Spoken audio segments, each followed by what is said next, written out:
할렐루야, 존귀하신 하나님의 이름을 찬양합니다.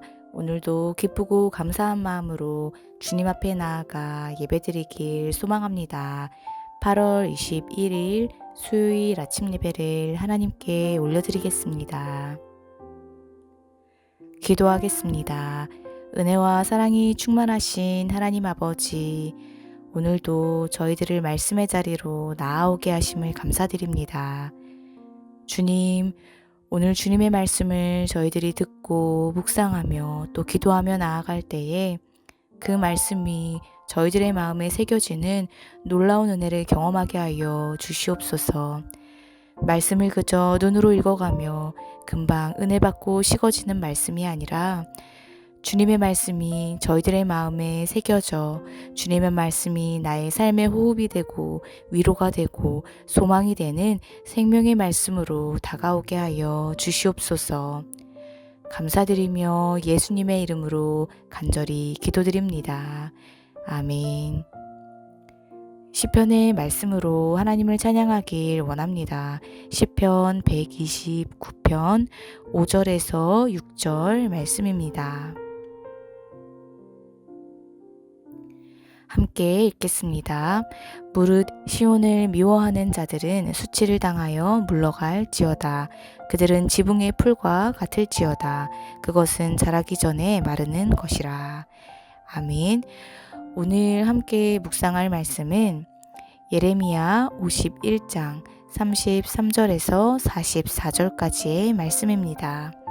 매일 성경 153페이지에 있습니다. 함께 읽겠습니다. 만군의 여호와 이스라엘의 하나님께서 이와 같이 말씀하시되 딸 바벨론은 때가 이른 타작마당과 같은지라 멀지 않아 추수 때가 이르리라 하시도다. 바벨론의 느부갓네살 왕이 나를 먹으며 나를 멸하며 나를 빈 그릇이 되게 하며 큰 뱀같이 나를 삼키며 나의 좋은 음식으로 그 배를 채우고 나를 쫓아내었으니 내가 받은 폭행과 내 육체에 대한 학대가 바벨론에 돌아가기를 원한다고 시온 주민이 말할 것이요 내 피 흘린 죄가 갈대아 주민에게로 돌아가기를 원한다고 예루살렘이 말하리라. 그러므로 여호와께서 이와 같이 말씀하시되 보라 내가 내 송사를 듣고 너를 위하여 보복하여 그의 바다를 말리며 그의 샘을 말리리니 바벨론이 돌무더기가 되어서 승냥이의 거처와 혐오의 대상과 탄식거리가 되고 주민이 없으리라. 그들이 다 젊은 사자같이 소리 지르며 새끼 사자같이 으르렁거리며 열정이 일어날 때에 내가 연회를 베풀고 그들이 취하여 기뻐하다가 영원히 잠들어 깨지 못하게 하리라. 여호와의 말씀이니라.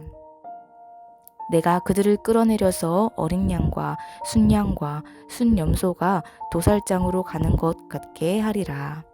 슬프다 새싹이 함락되었도다.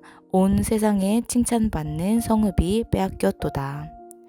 슬프다 바벨론이 나라들 가운데에 황폐하였도다.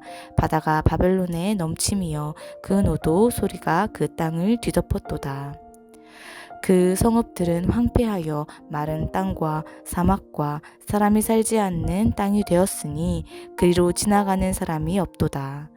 내가 배를 바벨론에서 벌하고 그가 삼킨 것을 그의 입에서 끌어내리니 민족들이 다시는 그에게로 몰려가지 아니하겠고 바벨론 성벽은 무너졌도다.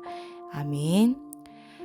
할렐루야. 오늘 아침 예배에 나오신 해림의 모든 성도님들을 주님의 이름으로 환영하고 축복합니다. 오늘 말씀은 내 송사를 듣고 보복하리라 라는 제목으로 은혜의 말씀을 나누어 보고자 합니다. 오늘 말씀에서 유다 백성은 바벨론이 자신들에게 한 잔악행위를 하나님께 고소하고 있습니다. 하나님은 그들의 그 탄식에 응답하여서 바벨론을 심판하십니다. 먼저 33절의 말씀을 보면 만군의 여호와 이스라엘의 하나님께서 이와 같이 말씀하시되 딸 바벨론은 때가 이른 타작마당과 같은 자지라 멀지 않아 추수 때가 이르리라 하시도다 라고 하였습니다. 여기에 보면 바벨론에 대한 하나님의 심판의 때가 추수 때에 비유되고 있음을 볼 수 있습니다. 또 심판 자체는 타작마당에서의 타작에 비유되고 있습니다. 이처럼 하나님의 심판과 심판의 때를 타작과 추수의 때에 비유되는 것은 성경을 통해서도 종종 찾아볼 수 있습니다. 우리는 이 말씀을 통해서 무엇을 알 수가 있습니까? 그것은 하나님께서 악인을 향한 심판의 날이 따로 정해져 있다라는 것입니다. 공의로우신 하나님께서는 죄인들을 용납하실 리가 없으십니다. 세상의 수많은 악들에 대한 심판은 결국 하나님의 심판의 날에 모두 이루어질 것입니다. 그렇다면 그 심판의 날이 언제입니까? 그 때는 성도들을 구원하시기에 무르익은 때입니다. 추수라는 말은 씨앗을 뿌리고 잘 가꾸어 충분히 무르익은 때에 튼실한 알곡을 거두는 것이 바로 추수입니다. 그런데 추수 때에는 이처럼 곡식만 거두어 드리는 것이 아닙니다. 그것은 곡식과 함께 자라난 잡초를 가려내어 따로 구분하게 됩니다. 여기서 곡식이 성도들을 상징한다면 가라지와 같은 잡초는 악인을 말합니다. 이처럼 마지막 추수, 곧 심판의 날에 하나님께서는 알곡과 같은 성도들은 구원하시지만 잡초와 같은 악인들은 따로 구별하여 심판하실 것입니다. 그렇게 하나님의 추수의 때에 가라지와 곡식이 구분됨을 기억하며 하나님의 의로운 계획에 대한 사실을 믿음으로 확신해야 할 것입니다. 그리함으로 우리의 삶이 이 죄 많은 세상 속에서 오직 하나님께 소망을 두며 믿음의 터 위에 굳건히 살아가시기를 주님의 이름으로 간절히 소망합니다. 이후 36절의 말씀을 보면 그러므로 여호와께서 이와 같이 말씀하시되 보라 내가 내 송사를 듣고 너를 위하여 보복하여 그의 바다를 말리며 그의 샘을 말리리니 하였습니다. 36절의 이 말씀은 34절과 35절의 이스라엘 백성들의 청원에 대한 하나님의 응답입니다. 이스라엘 백성들은 하나님을 향하여 바벨론의 모든 죄된 행위들을 하나님이 보시고 철저히 갚아주시기를 간구하였습니다. 원수 갚는 것이 하나님께 있으므로 그 억울함을 아뢰며 도움을 요청하는 것은 마땅한 일입니다. 이에 대해 하나님께서는 이스라엘 백성들의 소리를 들으시고 그들을 위해 바벨론을 보복하시겠다고 말씀하셨습니다. 37절의 말씀을 보면 보복의 결과로 바벨론이 돌무더기가 되어서 승냥이의 거처와 혐오의 대상과 탄식거리가 되고 주민이 없으리라 라고 하였습니다. 성도 여러분, 하나님은 우리의 기도를 듣고 계십니다. 하나님이 사랑하는 자들을 지켜보시고 또한 그들의 신음하는 소리를, 단식하는 소리를 듣고 계십니다. 그리고 우리들이 하나님께 나아가 기도할 때에 그 기도에 대한 응답을 분명히 이루어 가십니다. 전능하신 하나님 아버지, 만물을 통치하시고 또한 그 무엇보다도 능력 있으신 하나님께서는 나의 아버지가 되십니다.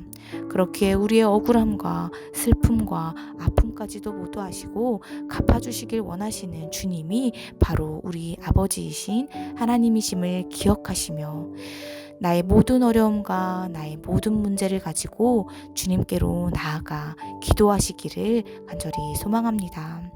쉬지 말고 기도하라 말씀하시는 주님의 그 말씀을 기억하며 나의 모든 상황 속에서 나와 함께 하시고 나를 인도하시고 지키시는 하나님께 기도함으로 나아가시는 저희들 모두가 되시기를 주님의 이름으로 간절히 소망합니다. 이 시간 오늘 주신 이 말씀 붙잡고 함께 기도하겠습니다. 은혜와 사랑이 충만하신 하나님 아버지 감사합니다. 주님께서는 저희들의 기도를 듣고 응답해 주시는 분이심을 믿음으로 고백합니다. 이스라엘 백성들의 탄식에 응답하시며 그들을 위해 바벨론을 심판하셨던 것처럼 저희들의 기도의 소리를 들으시고 저희들의 상황과 어려움을 또한 각자가 가지고 있는 여러 문제들을 하나님의 선하심으로 어루만져 주시옵소서.